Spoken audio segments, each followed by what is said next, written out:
Mandela murder সেটা নিয়ে কিন্তু খুবই কথা হয়ে গিয়েছে কয়েক সপ্তাহ আগে। সেটা নেটফ্লিক্সে রিলিজ হয়েছে এবং আমি দেখলাম মোটমাট কথা অসুর বলে যে সিরিজটা বার হয়েছিল তাদেরই অল্টারনেট হিসেবে আমার মনে হয় নেটফ্লিক্স এই সিরিজটা বার করেছে। সিরিজটা মানে খারাপও বলবো না, ভালোও বলবো না। মুখ্য ভূমিকা রয়েছে বাণী কাপুর, যেখানে দেখানো হয় একটি মানে সংগঠন আছে, তারা কিছু মানুষকে বিভিন্নভাবে খুন করে যাচ্ছে এবং হচ্ছে এর সঙ্গে জড়িয়ে আছে বিভিন্ন মাইথোলজিক্যাল ব্যাপার। কিছু কিছু ক্ষেত্রে এটি সায়েন্স ফিকশনের দিকেও চলে গিয়েছে।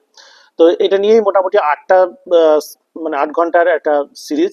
হ্যাঁ, এর মুখ্য ভূমিকায় আরো একজন রয়েছেন, সেটা হচ্ছে বৈভব রাজ, যাকে আমরা গুল্লকের যে বড় যে ছেলে যে ছিল তার ভূমিকা অভিনয় করতে দেখেছি। তার ট্রান্সফরমেশনটা কিন্তু এই সিরিজে দারুণ লাগবে। একজন পুলিশের ভূমিকায় তাকে দারুণ মানিয়েছে।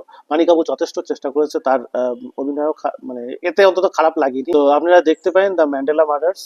এই কাহিনী এ সম্পর্কে কাহিনী সম্পর্কে আর তেমন কিছুই নেই, এখানে অনেক কিছুই ঘটনা উঠে এসেছে রাজনীতি থেকে, স্পিরিচুয়াল থেকে, মানে নানা দিকে। হ্যাঁ, তো দেখতে পারেন। সিনেমা নিয়ে আপনার আরো অনেক ধরনের খবরাখবর পাওয়ার জন্য অবশ্যই লাইক, সাবস্ক্রাইব এবং ফলো করতে ভুলবেন না। ধন্যবাদ।